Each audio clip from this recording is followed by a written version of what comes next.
வணக்கம் நண்பர்களே. இன்றைய பதிவில் நம்ம பார்க்கக்கூடிய நட்சத்திரம் பார்த்தீங்கன்னு சொன்னோம்னா அனுஷ நட்சத்திரம். இந்த அனுஷ நட்சத்திரம் பார்த்தீங்கன்னு சொன்னோம்னா சனியினுடைய நட்சத்திரம். இந்த நட்சத்திரம் இருக்கக்கூடிய ராசி விருச்சிக ராசி.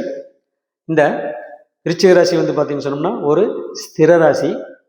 இன்னொன்று, இந்த ராசி பார்த்தீங்கன்னு சொன்னோம்னா செவ்வாயினுடைய இன்னொரு ஆட்சி வீடு. அப்போ இந்த அனுஷ நட்சத்திரம்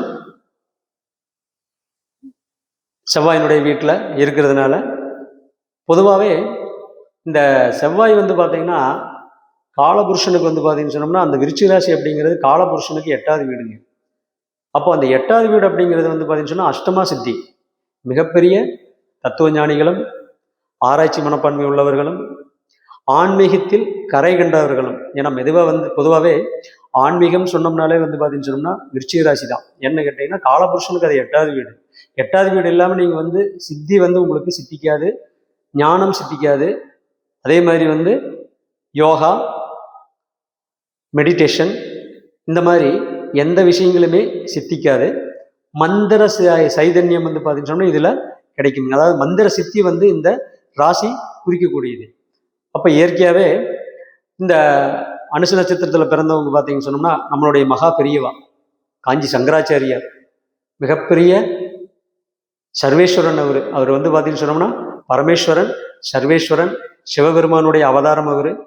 பொதுவாகவே இந்த அனுஷ நட்சத்திரத்தில் பிறந்தவங்க பார்த்தீங்கன்னு சொன்னோம்னா உலகத்தை ரட்சிக்க வந்தவங்களாக இருப்பாங்கள். மிகப்பெரிய தத்துவ ஞானிகள் தோன்றிய நட்சத்திரம் இது. அப்போ இயற்கையாகவே இந்த அனுஷ நட்சத்திரத்துக்கு பார்த்தீங்கன்னு சொன்னோம்னா நல்ல செயல்களும் நல்ல எண்ணங்களும் நல்ல ஆன்மீகம் சம்பந்தப்பட்ட விஷயங்களும் உள்ளவர்களாக இருப்பார்கள். பொதுவாக அனுஷ நட்சத்திரம் சந்திரன் அனுஷ நட்சத்திரத்தில் இருக்கிறதுனால பொதுவாகவே இதுக்கு மைனஸான குணங்களும் உண்டு. தத்துவ ஞானிகள் வேற, அதே மாதிரி ஆன்மீக பெருமக்கள் வேற. நான் உங்களுக்கு எல்லாமே கிரக அமைப்புகள் பார்த்து நம்ம சொல்லணும். இதில் நம்ம அனுஷ நட்சத்திரத்துக்கு உண்டான பொதுவான பலனை தான் பார்க்க போகிறோம். இந்த அனுஷ நட்சத்திரம் பார்த்தீங்கன்னா செவ்வாயினுடைய வீட்டில் இருக்கிறதுனால பொதுவாகவே இவங்களுக்கு பசி பொறுக்க மாட்டாங்க. என்ன காரணம் பசி பொறுக்க மாட்டாதுக்கு அப்படின்னு கேட்டிங்கன்னா, சந்திரன் பார்த்தீங்கன்னு சொன்னோம்னா அந்த விருச்சிக ராசியில் நீசம். பொதுவாக சந்திரன் பார்த்தீங்கன்னு சொன்னோம்னா நம்மளுடைய உடம்புல பார்த்தீங்கன்னு சொன்னோம்னா இறைப்பையை குறிக்கக்கூடியது, குடல் பகுதியை குறிக்கக்கூடியது. அப்போ இயற்கையாகவே இந்த அனுஷ நட்சத்திரத்தை பிறந்தவங்களுக்கு பசி அவங்க தாங்க மாட்டாங்க. அடிக்கடி சாப்பிடக்கூடிய தன்மை இவங்களுக்கு அதிகமாகவே இருக்கும். அதே மாதிரி இந்த அனுஷ நட்சத்திரத்தில் பிறந்தவங்களுக்கு பார்த்தீங்கன்னா எந்த முயற்சியுமே ஈஸியாக கிடைக்காது. வாழ்க்கையில் போராட்டம் பண்ணி, போராட்டப்பட்டு, அவமானப்பட்டு, ரொம்ப கஷ்டப்பட்டு, நொந்து, அதுக்கப்புறம் தான் பார்த்தீங்கன்னு சொன்னோம்னா ஒரு நிலைக்கு இவங்களால வர முடியும். என்ன காரணம்னு கேட்டிங்கன்னா, இந்த அனுஷ நட்சத்திரத்துக்கு அதிபதி யாருன்னு கேட்டிங்கன்னா சனி பகவான். இந்த சனி பகவான் பார்த்தீங்கன்னா காலபுருஷனுக்கு பார்த்தீங்கன்னு சொன்னால் 10வது வீட்டுக்கும் அதிபதி, 11வது வீட்டுக்கும் அதிபதி. இந்த 10வது வீடு அப்படிங்கிறது பார்த்தீங்கன்னு சொன்னால் அவங்களுடைய கௌரவம், தொழில் எல்லாமே. 11வது வீடு அப்படிங்கிறது பார்த்தீங்கன்னு சொன்னோம்னா அவங்களுடைய எதிர்பார்ப்பு, முயற்சிகள், லாபம் எல்லாமே. அப்போ இந்த ரெண்டுமே சனிக்கு ஆதிபத்தியம் வர்றதுனால, அந்த சனி காலபுருஷனுக்கு 8வது வீட்டில் இருக்கிறதுனால இந்த அனுஷ நட்சத்திரத்தை பிறந்தவங்களுக்கு தொழில் மற்றும் அவங்களுடைய நினைக்கக்கூடிய லாபங்கள், அவங்க நினைக்கக்கூடிய செயல்கள் எல்லாமே ஈஸியாக கிடைச்சிட போகிறது இல்லை. போராடியே அவங்க அதை வாங்கி ஆகணும். அப்போ இயற்கையாகவே இவங்களுக்கு போராட்ட குணம் அதிகமாக இருக்கும். இன்னொன்று பார்த்தீங்கன்னு சொன்னோம்னா இவங்களுக்கு இந்த 11வது வீட்டுக்கு உண்டான கிரகம், அதாவது சனியினுடைய நட்சத்திரம் பார்த்தீங்கன்னு சொன்னால் விருச்சிகத்தில் இருக்கிறதுனால இயற்கையாகவே நண்பர்கள்னால இவங்க கஷ்டப்படுவாங்க. யாரையுமே பார்த்தீங்கன்னு சொன்னோம்னா நம்பக்கூடாது. இயற்கையாகவே சனியினுடைய 10வது வீட்டுக்கு உண்டான கிரகம் இங்கே 8ல் இருக்கிறதுனால தொழில் பார்த்தீங்கன்னு சொன்னோம்னா உப தொழில் ஒன்று வச்சுருப்பாங்க. மெயின் தொழில் இல்லாமல் உப தொழில் ஒன்று இவங்க பண்ணிட்டு இருப்பாங்க. அதே மாதிரி பார்த்தீங்கன்னு சொன்னோம்னா எந்த விஷயமே இவங்களுக்கு ஈஸியாக கிடைக்காம போராட்டத்துக்கு அப்புறம் தான் கிடைக்கும். இப்போ அனுஷ நட்சத்திரம் 1ஆம் பாதத்துக்கு உண்டான தன்மைகளை பார்க்கலாம். அனுஷ நட்சத்திரம் 1ஆம் பாதம் அப்படிங்கிறது விருச்சிக ராசியில் 2ஆம் பாதம்.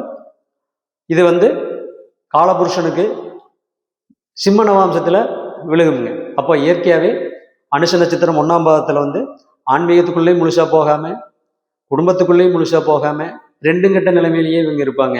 என்ன காரணம்னா அந்த ராசியில் 2வது வீடு, அந்த ராசியில் வந்து 2வது நட்சத்திரம்.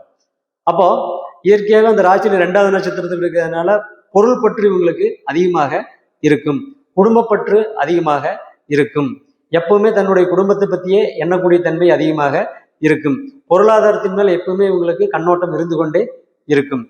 இதே இவங்களுடைய நவாம்சம் வந்து பார்த்தீங்கன்னா காலபுருஷனுக்கு 5வது வீடான சிம்மத்தில் போய் விழுகுங்க. சிம்மம் அப்படிங்கிறது வந்து பார்த்தீங்கன்னு சொன்னோம்னா பொதுவாகவே அந்த 5வது வீடு, பொதுவாக 5வது வீடுங்கிறது வந்து பார்த்தீங்கன்னு சொன்னால் மணி, மந்திரம், ஓஷதம் இது எல்லாமே.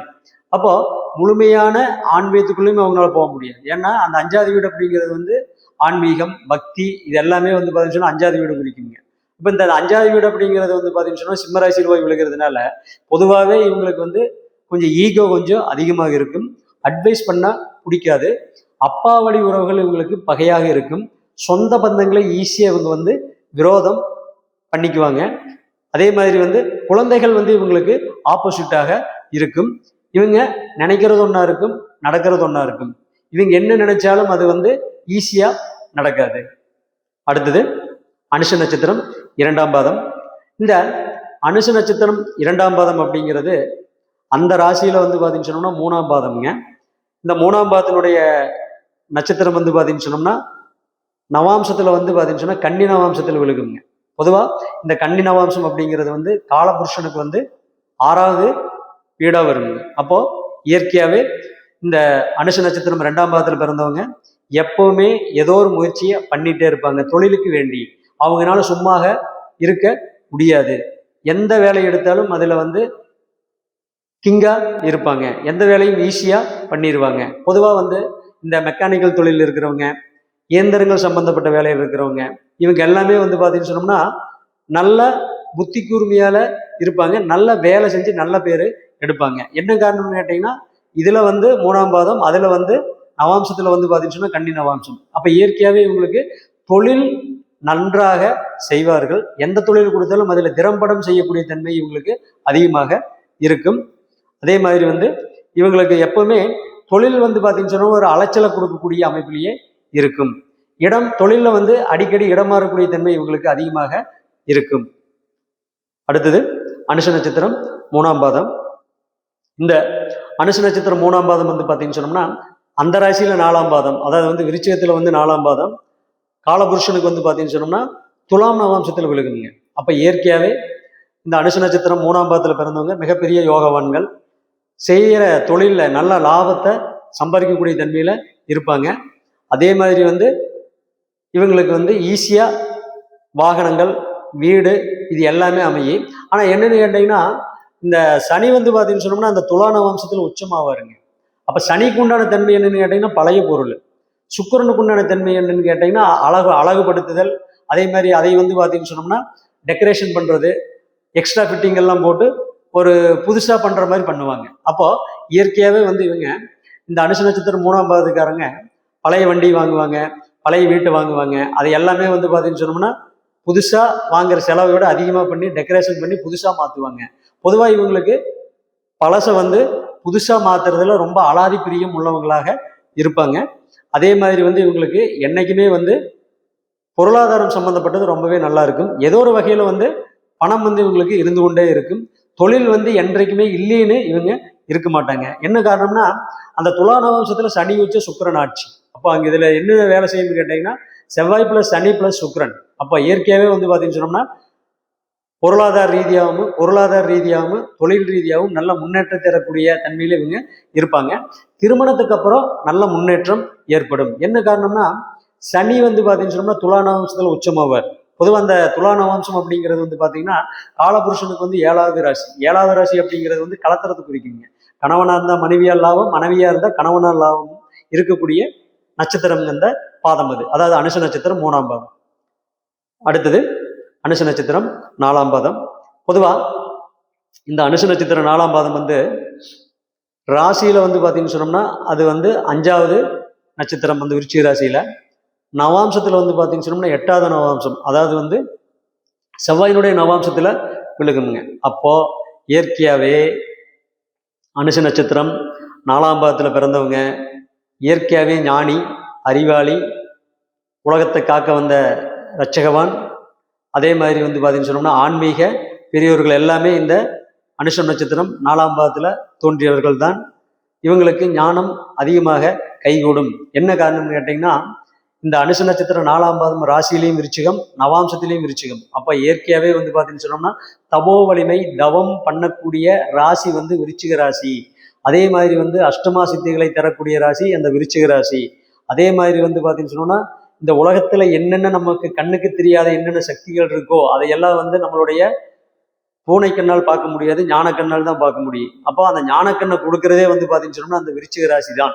அதே மாதிரி ஒரு தவம் பண்றதுக்கு வந்து வைராக்கியம் வேணுங்க, வீம்பு வேணும். ஒரு உடம்புல வந்து பார்த்தீங்கன்னு சொன்னோம்னா எதையும் எதிர்க்கக்கூடிய துணிவு வேணுங்க. அப்போ இது எல்லாமே அந்த விருச்சிக ராசி தன்னுடைய ராசிக்குள்ளேயே வச்சிருக்கு. என்ன காரணம்னு கேட்டிங்கன்னா, சனி வந்து உங்களுக்கு என்னைக்குமே வைராக்கியத்தை குறிக்கக்கூடிய கிரகம்ங்கிறது. உங்களுக்கு வந்து ஒரு வைராக்கியம் இருந்தால் மட்டும்தான் நீங்க வந்து எந்த ஒரு செயல்லையுமே வெற்றி பெற முடியும். இப்போ யோகா பண்றதுக்கு, மெடிடேஷன் பண்றதுக்கு, இதுக்கு எல்லாத்துக்குமே வந்து வைராக்கியம் வேணும் ஃபர்ஸ்ட். அப்போ அந்த வைராக்கியத்தை கொடுக்கக்கூடிய கிரகம் எதுன்னு கேட்டீங்கன்னு சொன்னோம்னா சனி. அப்போ அந்த அனுஷ நட்சத்திரம் 4ஆம் பாதம் அப்படிங்கிறது வந்து அந்த செவ்வாயினுடைய விருச்சிக ராசிலேயே இருக்குங்க. நவாம்சம் அதே விருச்சிக நவாம்சத்திலேயே விழுகுங்க. அப்ப இயற்கையாவே வந்து பாத்தீங்கன்னு சொன்னோம்னா ஞானம் அதிகம் இருக்கக்கூடிய தன்மையில இருக்கும்.